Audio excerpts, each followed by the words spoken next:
Bom dia, aqui é a professora Tatiane, professora de História de vocês. Começamos aí esse semestre já com uma atividade nova, conteúdo novo, mas, no entanto, já estudado anteriormente dentro da história do Brasil e dentro de contextos chamados entre guerras, da área de história contemporânea a partir do final do século XIX, início do século XX. Daí vocês estão vendo o contexto histórico da época, ah, jogando-se aí bebidas alcoólicas fora, né? E aqui os programas de rádio, as telenovelas de época que deram início aí à história da TV, né? Lembrando que a TV ela surge como imagem por causa do cinema, né? E aí o cinema de início é mudo e depois se torna falado a partir da década de 30 para 40, tá? Então são fotos e imagens que mostram aí sobre o mundo daquela época, tá? A gente vai ler um texto do Ensinar História, tá?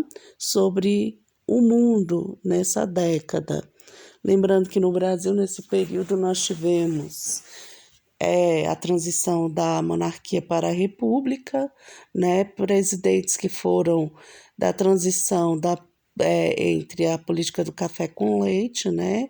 Uma época era o café, que era provindo políticos aí do PRP, e outra época era do leite, da política do PRM, ou seja, Minas e São Paulo, tá? Foi uma época de revitalização de cidades, formação de muitas favelas que hoje nós conhecemos aí, principalmente nos centros urbanos, e a ascensão do Sudeste e Sul como região industrializada, tá? Regiões industrializadas.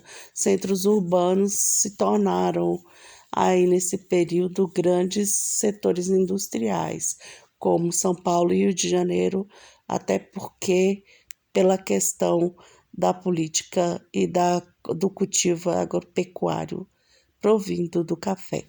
Então, são chamados de anos loucos, né? Porque houve aí surgimento de partidos, nós partidos não sendo capitalistas, no caso socialista, né? A mulher se acendendo aí como voto, como trabalhadora, direitos relacionados ao mundo feminino, né? Então, aí é um mundo de contexto de transformações, tá? Houve também pandemias. Aqui no Brasil teve a questão da vacina, né? A revolta da vacina, que veio com a vacina para cachumba. E aí as pessoas entraram em conflito, sarampo também. É o mundo da modernização, né? A ciência aí, ela se renova no contexto desse período e traz melhorias na saúde da população em geral.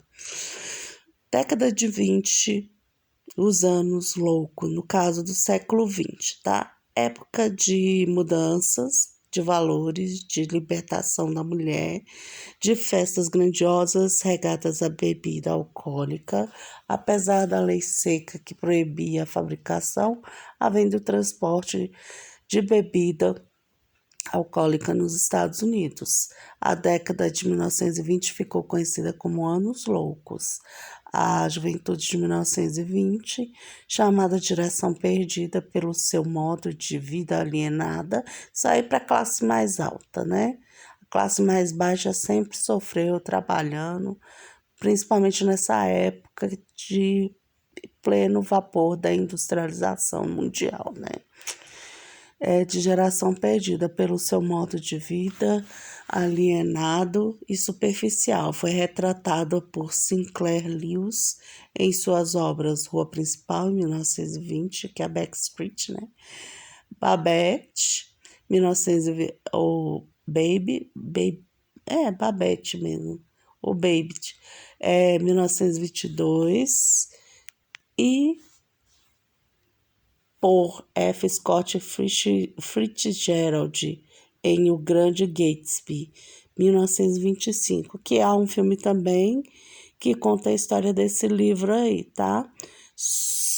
Atores principais, Leonardo DiCaprio e o primeiro Homem-Aranha, esqueci o nome dele, mas é o primeiro Homem-Aranha do século XX, principalmente XXI. Esqueci o nome do ator, né? Um dos primeiros Homem-Aranhas aí. Eles é que fazem essa década, tá? No Poder do Grande Gatsby. Não, não é ele não. É outro ator que faz junto com o Leonardo DiCaprio, né? Uma disputa entre a vida daquela época e as mulheres, que o Gatsby, uma delas, ele se apaixona e é de um grande amigo dele, né?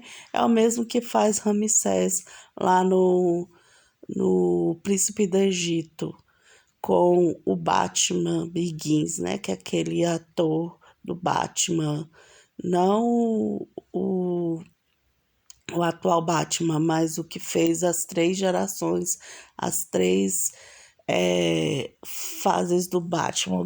O Begins, né, o retorno do Batman, onde houve a ascensão do Coringa e até ganharam grandes repercussões, porque o Coringa, que fez o australiano Heath Ledger, se matou, né? Fez o suicídio. Então, o ator desse período que faz Moisés, né? O príncipe do Egito, e o que faz o poderoso Gatsby com Leonardo DiCaprio faz esse Gatsby aí, tá? É bom, um filme interessante, mostra a vida rica e a questão de quem quer ter ascensão na cidade de Chicago e Nova York. As mulheres da década de 1920, ao começar a década de 1920, aí vai cair toda hora, porque aí a luminosidade do celular em locais mais claros ela cai um pouco. As mulheres de boa parte do mundo ocidental já haviam adquirido o direito de votar, uma conquista do movimento das sufragistas do século XIX. Os pioneiros na adoção do sufrágio feminino foram 1868, Wyoming foi o primeiro estado dos Estados Unidos a adotar o sufrágio igual, sem diferença de gênero, embora não fosse universal. Incluía homens e mulheres afrodescendentes. Em 1893, desculpem, Nova Zelândia, 1894 a 1902, Austrália por regiões, 1907, Finlândia, com direito a ser eleita para o parlamento, o primeiro caso da história, 1913, Noruega, 1915, Dinamarca, 1917, Rússia e Canadá, 1918, Alemanha, Polônia e Reino Unido, para mulheres acima de 30 anos de idade, 1919, Áustria e Holanda, 1920, Estados Unidos, 1927, o primeiro país, né, que deu sufrágio feminino foi o Uruguai. Aqui mostrando a passeata, tá? Manifestação pelo voto em Nova York, tem até um filme, As Sufragistas, que mostram essa passeata aí, tá? Em 1912. Grande mudança ocorreu na moda e nos costumes sociais. Por isso que aparece a marca Chanel, tá? E que é provinda da Coco Chanel, tá? Uma mulher de grande evidência aí, que começou na moda e partiu também para a parte de perfumaria. As mulheres da década de 1920 deixaram seus espartilhos e passaram a usar cabelos curtos, pálpebras pintadas de cor escura, lábios vermelhos, vestidos decotados e na altura dos joelhos, meias da cor da pele. As chamadas melindrosas Flipper, ao Flipper, tá? É Flip.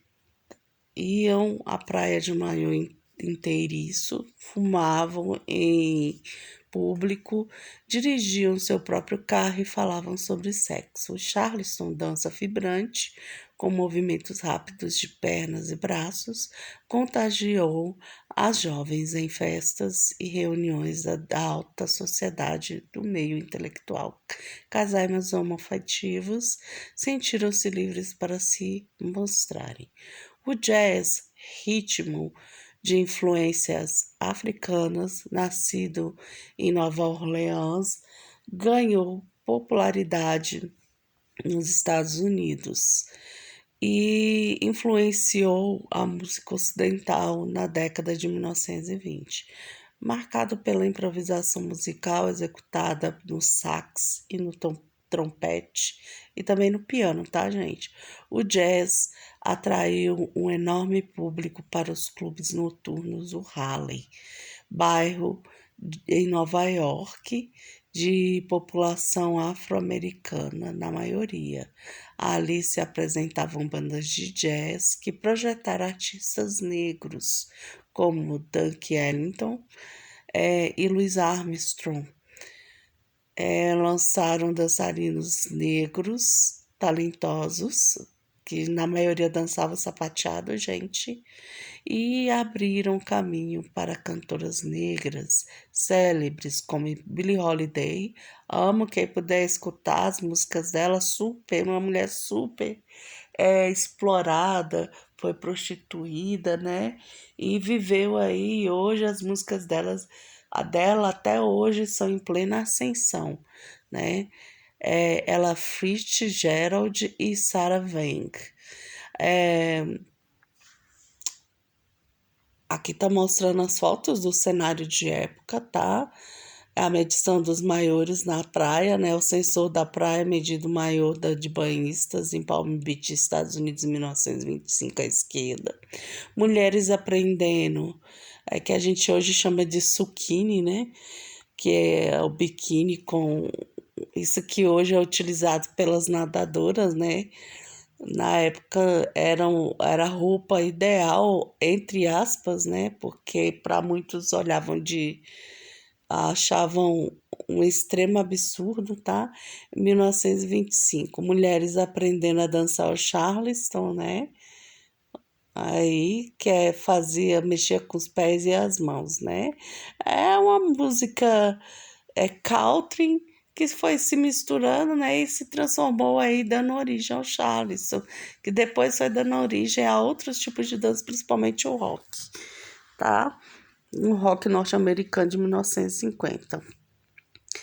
Mulheres aprendendo a dançar o Charleston, foto de 1925, centro. Mulher usando calça comprida e blusa sem abotoamento. Isso que é a moda da Coco Chanel, tá? Acho que é ela aqui. Cabelinho aí, ó, curto. Eu adoro essa moda, acho o máximo.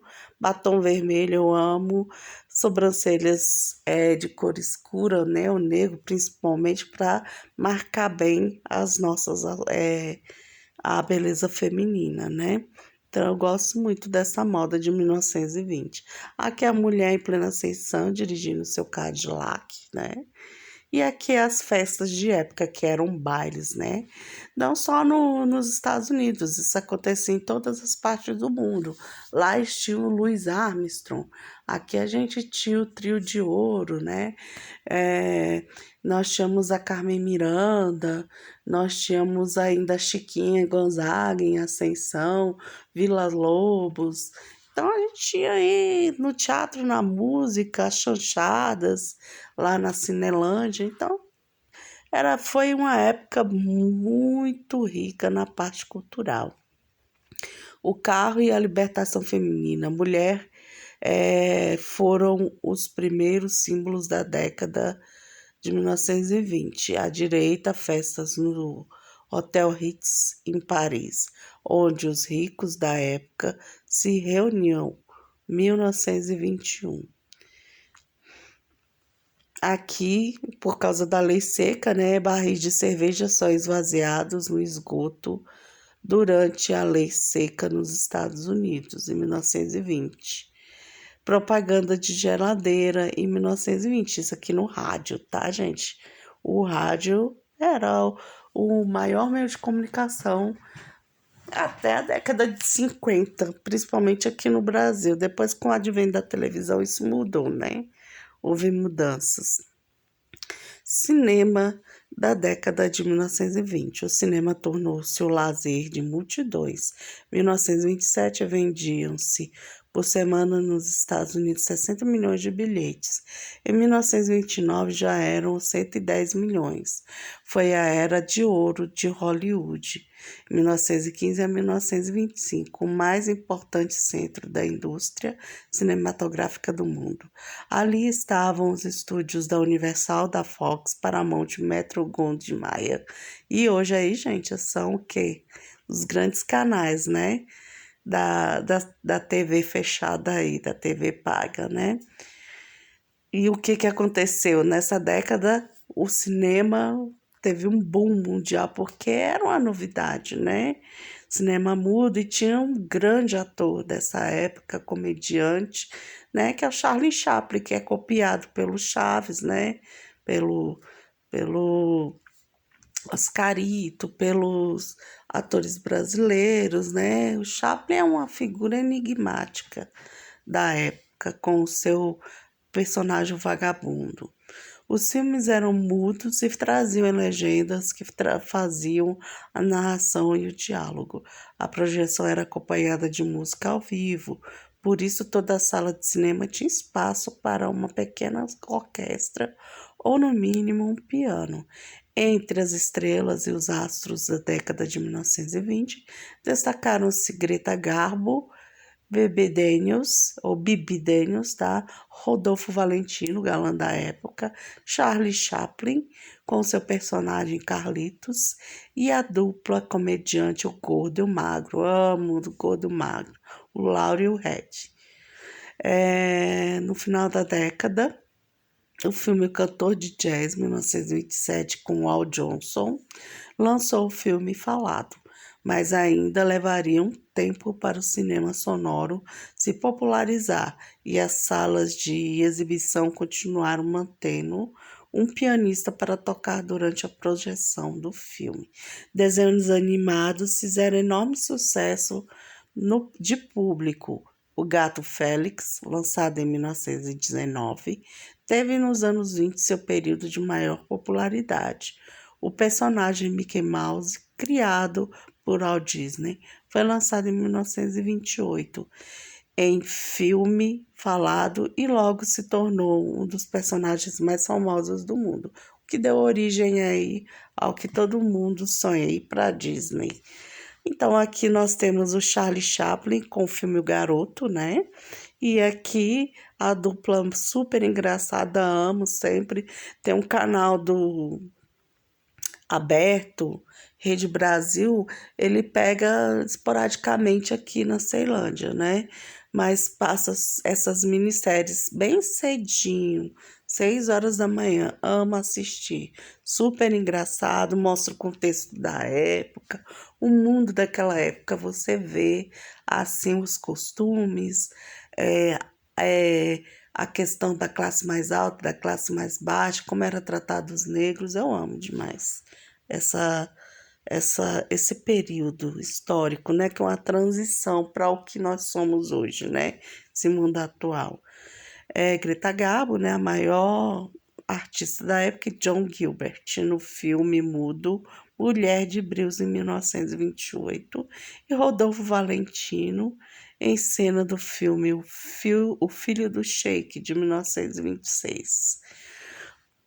Aqui o Gato Félix e o Mickey Mouse, né? Nessa época, o canal Disney sempre mostra essa imagem, né? Do Mickey, que é um dos primeiros filmes. E o Gato Félix, né? Ótimo filme, o Gato Preto, para que tirasse aquela superstição, né? O Gato Félix, ele é mágico, né? Sempre havia, assim, confusões com ele. Não gosto muito não, mas eu acho legal assistir esses filmes, esses desenhos de época. Os melhores vêm depois, né? Que é o Tom e Jerry, que mostra muito O Mundo dos 10, depois mostra a questão do circo, que era em grande evidência na época, né? A literatura de época, depois é um pica-pau. Então, eu acho o máximo esse surgimento do cinema que deu origem a outras coisas também e vem a televisão, né? Você sabe que a televisão vem no final da década de 20 para 30, né? Preconceito e xenofobia. Década dos contrastes. A década de 1920 foi de expansão da liberdade, mas também de intolerância, preconceitos e xenofobia. O Ato de Imigração de 1924, que vigorou até 1965, restringiu o número de imigrantes admitidos nos Estados Unidos, o que afetou europeus do Sul, italianos e espanhóis pobres, e impediu a entrada de asiáticos e indianos. Até hoje, os Estados Unidos têm essa besteira, só que eles não sobrevivem sem o trabalho braçal desse povo, né? Dos povos que provêm de outros países. Os estrangeiros que residiam no país também não tinham segurança, pois podiam ser expulsos sob suspeita de subversão. A hostilidade norte-americana aos estrangeiros com ideias socialistas e anarquistas radicalizou-se. Um desses que foi considerado socialista foi Charles Chaplin, né? E para a época, no país capitalista, né, que estava em evidência, o socialismo estava surgindo aí, dando origem a uma potência mundial que seria, em contrapartida aos Estados Unidos, né? Charles Chaplin sofreu muito, bem como outros escritores e autores, diretores do cinema em Hollywood. Na década de 1920, os italianos anarquistas Nicola Sacco e Bartolomeo Vanzetti foram acusados de roubo e assassinato. O caso teve projeção internacional com manifestações em defesa dos acusados. Nem mesmo a confissão de outro preso assumido a autoria dos crimes foi considerada. Sacco e Vanzetti foram condenados à morte e eletrocutados, que era a pena de morte da época, tá? Da cadeira elétrica. A xenofobia, a aversão a estrangeiros. Existe ainda cadeira elétrica? Existe. Tem pena de morte na cadeira elétrica nos Estados Unidos. A aversão a estrangeiros norte-americanos chegou ao extremo com a Ku Klux Klan, organização racista fundada em 1865 nos Estados Unidos, e que apoiava a supremacia dos brancos e protestantes.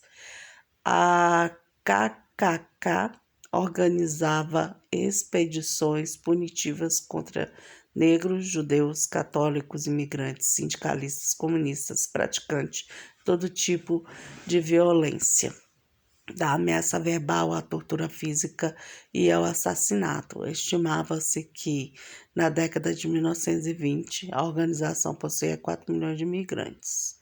O antigo presidente da República dos Estados Unidos provém dessa organização que até hoje existe nos Estados Unidos. Se vocês assistem as minisséries FBI e FBI Amos 3, né? Vocês vão ver sempre essa mesma história sobre a supremacia norte-americana, principalmente dos europeus que vieram para a colonização da América. A sociedade norte-americana passou por uma onda conservadora e moralista que aprovou a Lei Seca em janeiro de 1921, proibindo a fabricação, a venda e o transporte de bebidas alcoólicas em todo o país. A lei, contudo, estimulou o contrabando e a máfia organizada criminosa que se infiltrou de forma oculta em muitos setores econômicos. Gangsters controlavam os locais onde se vendiam bebidas alcoólicas. A cidade de Chicago, nos Estados Unidos, Illinois, tem lá o seriado Chicago PD, que mostra bem, né? Que até hoje continua uma cidade violenta, né? Desde a época dos gangsters. Ficou célebre pela atuação do grupo criminoso comandado pelo gangster Al Capone. A Lei Seca foi extinta em dezembro de 1936, mas alguns estados continuaram com a proibição. Mississippi foi o último estado a revogar a lei em 1966. A história de Al Capone deu 3 grandes filmes e livros, que é a do Poderoso Chefão 1, 2 e 3, tá? Sobre a máfia italiana. Muito interessante, os homens adoram assistir, porque fala também sobre a união, né, do crime organizado e a forma como o Estado via isso, por muitos políticos, né? O interesse econômico também. Aqui, em agosto de 1925, cerca de 4.000 membros da Ku Klux Klan desfilaram pelas ruas de Washington à esquerda. Membros da Ku Klux Klan usando capuz e túnica branca para esconder a identidade e aterrorizar suas vítimas. Aterrorizar mesmo, viu? Eles queimavam as pessoas vivas. American Horror Story, quem assistiu, tem uma parte sobre isso, tá? Imigrantes desembarcam no porto de Nova York. Entre 1892 e 1954, os Estados Unidos receberam cerca de 2 milhões de imigrantes. É nessa época que o Titanic se lançou ao fundo do mar. Manifestações pela libertação e fora outros navios. Viu muita gente, então o transporte de época ainda era o navio.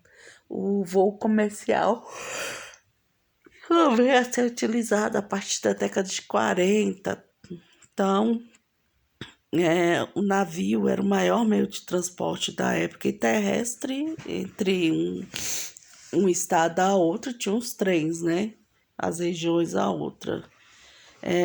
Manifestação pela libertação de Sacco e Vanzetti, Londres de 1927.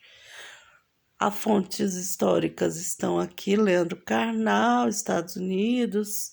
Leandro Carnal é aquele grande filósofo, sempre falando sobre a história, né? Ele é um sociólogo, também filósofo. Muito bom como escritor também, tá? Então, As Vinhas da Ira, um retrato dramático da Grande Depressão, né? Ao final de tudo, acaba com a Grande Depressão nos Estados Unidos, que afeta o mundo. E o Brasil, professora? O Brasil, nessa época, a gente já comentou, né? É uma época em que aqui há a transição, né? Também da República, da monarquia para a República. As mulheres tentam aí ter o seu contexto histórico, o direito feminino, que isso acontecia no mundo, mas voto mesmo só veio a ter no governo de Getúlio Vargas. Então, ó, aqui no Brasil, a década de 1920, o que aconteceu nos anos loucos? A Semana da Arte Moderna, né? Com Ele faz um contexto aqui, isso aqui é um texto do Guia do Estudante, tá? Faz um contexto do mundo e do Brasil nessa época. Então, acontece o fim da gripe espanhola no Rio de Janeiro, né? O Rio de Janeiro se torna o centro urbano da época, como foi comentado. Houve a Semana da Arte Moderna, né, em 1920, tá? Onde Mafaldi, né? Anita Mafaldi, Tarsila do Amaral, Mário de Andrade, Oswaldo de Andrade, Villa-Lobos, foram aí, com Heitor Villa-Lobos, vieram a fazer essa semana para valorizar a arte do Brasil na literatura, na música, tá? Na dança, no teatro. Houve revoltas que a gente já estudaram, o movimento tenentista, tá? e que veio ali com a revolta do 18 forte, depois veio a Revolução de 1924, né, no estado de sítio com Arthur Bernardes, o nascimento do Partidão, que é o PCdoB, que é o Partido Comunista do Brasil, né, e a Aliança Nacional Libertadora, ANL, né, também os integralistas, eu nessa época também, os anarquistas também, tá? E que deu a transição para o governo Getúlio Vargas, com o Estado Novo, né? E, por fim, chega a crise de 1929, que é o crash, né? Quem alavancou essa crise, que deu depois suporte para o fim da crise mundial, foi os Estados Unidos, né? E no Brasil teve como problema a não venda do café que nós tínhamos. Livros de época a gente pode encontrar aí a Carmen, uma biografia, né? Todas as literaturas com questões do Brasil. Nós temos o livro Éramos Seis, bem como a telenovela também. Metrópole à beira-mar, que foi o texto base desse contexto aqui histórico. Getúlio Vargas, o rei do Brasil, que Chateau era o empresário da época, tá? Além de tudo, tem a família Matarazzo também. Então, são fontes históricas, dois textos. Quem tiver mais interesse, para não alongar bem a época, foi a época também do surgimento de grandes nomes no Brasil. Um deles foi Carmen Miranda, tá? Então, deixa eu ler o contexto inicial disso aqui, ó. Recentemente, o médico e sociólogo norte-americano Nicholas A. Christakis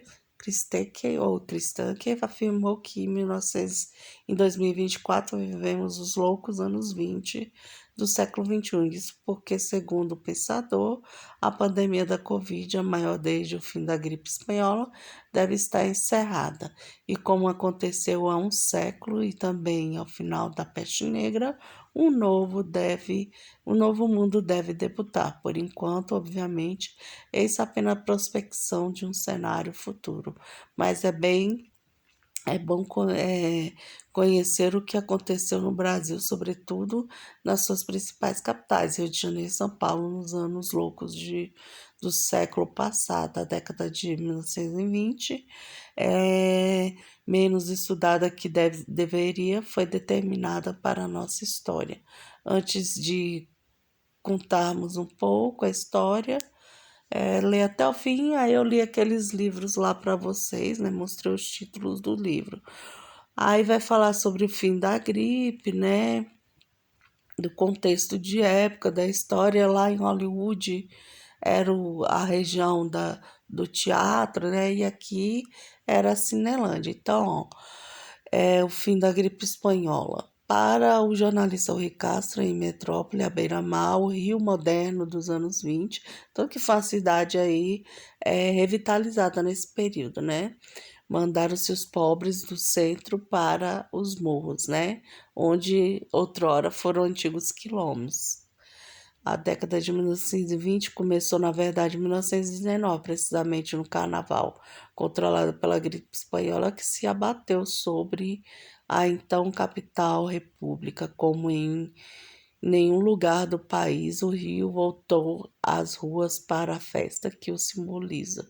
Ao longo dos 10 anos seguintes, entre crises políticas e reformas urbanas, a cidade viveria uma verdadeira revolução nos costumes. As mulheres, não todas é verdade, ergueriam as saias e tomariam as femme fatales do cinema mudo. Hollywood como modelo de comportamento, os homens, por sua vez, imitariam o galã do cinema, no caso, o cara chamado Rodolfo Valentino, né? Teve muita gente com esse nome. Marcos, pararam mais de colocar esse nome. Marcos da cidade como Copacabana Palace e a Cinelândia seriam erguidos. Carmen Miranda, 1909, 1955, seria a maior cantora do Brasil na década de 1920 e nossa primeira estrela internacional. daria início à carreira em 1929.